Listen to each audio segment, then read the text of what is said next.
কবিগুরু টেগার and company Kushtia এসে এই ভবনটি নির্মাণ করেন।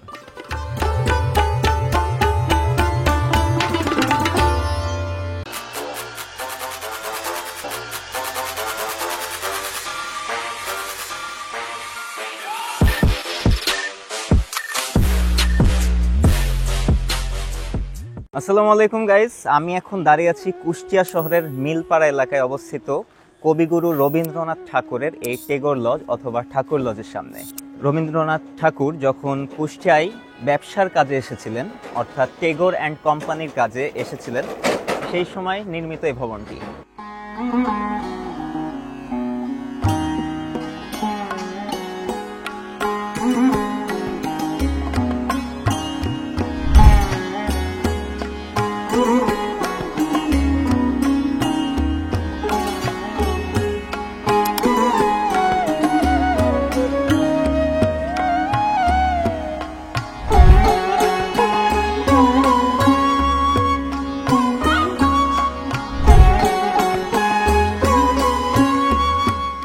1895 সালে কবিগুরু টেগর অ্যান্ড কোম্পানি কুষ্টিয়া এসে এই ভবনটি নির্মাণ করেন।